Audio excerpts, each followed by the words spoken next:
Well, here I am again.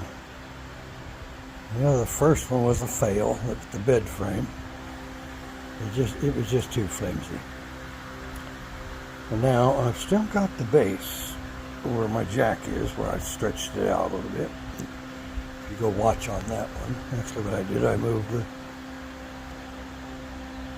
those from here forward, and I took those wheels off. And then there's this cross piece here was welded to that. Your see. So I cut it in half, and I put half up front and half in the back. And also there was a bar across here that kept it from spreading. Well, I don't need that because this keeps those legs from spreading. And there's a weld down here that keeps those legs from spreading apart. So I cut that bar out so I can move these rails as far out as possible, get it as little bit as wide as possible.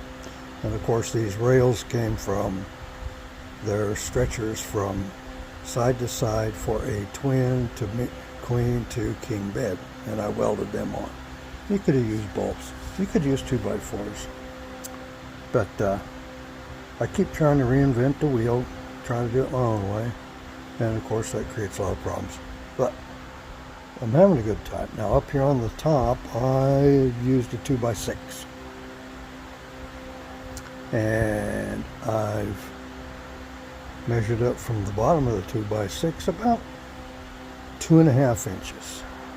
Now you could do however you do it. If you did it exactly like I did it, that's what you want to do, but maybe. However, and I got 3/8 bolts, shoulder bolts, or whatever they call those things. Call these carriage bolts. So anyway, and washers and a nut. So now I'm going to go ahead and get the other 2x6 mounted, and we'll see how we go from there. So I think I'm going to have to put a stretcher on the very bottom, but I won't have to cut the bottom of the jack in half. So there we go. Let's see what happens. Well, I got it.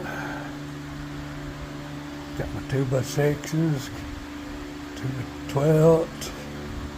I got my ramp main. Everything is looking good. Got my front stop.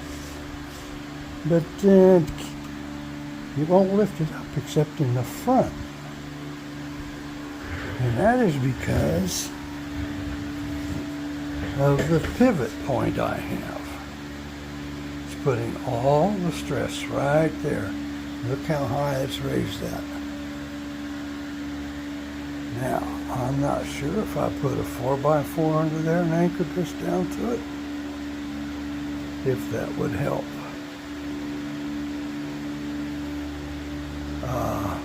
It may. I don't know. But I know one thing.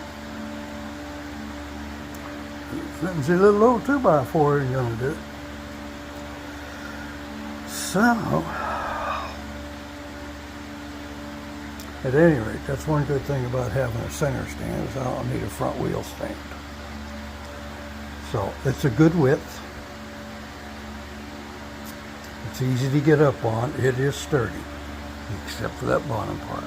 So I think I may just go get me a 4x4 at the lumber yard and come home and see what happens.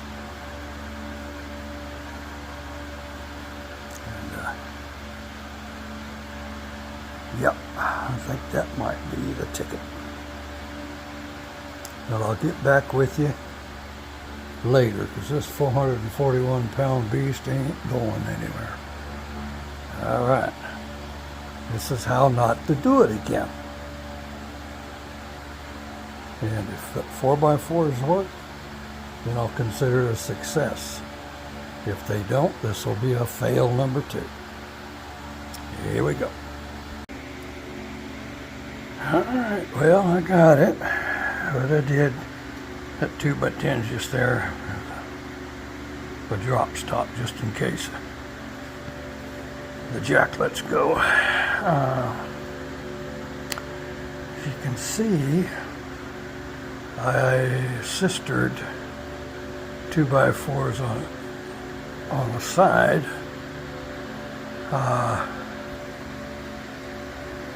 To still have that flex. I tried to do it with what I had in here, so what I will do is I will go get, I'm going to consider this not a fail, but it's not as good as I want. So I think I'm going to go get 2 8-foot 4x4s and some bolts and bolt the 4x4s to that jack, or bolt the jack to the 4x4s, and then I'll see how that works out. A lot of my welds broke underneath anyway, so I'll have to fix that.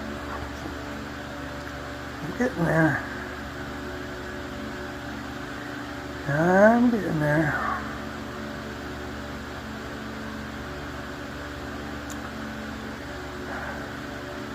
But anyway, it's easy to get on and off.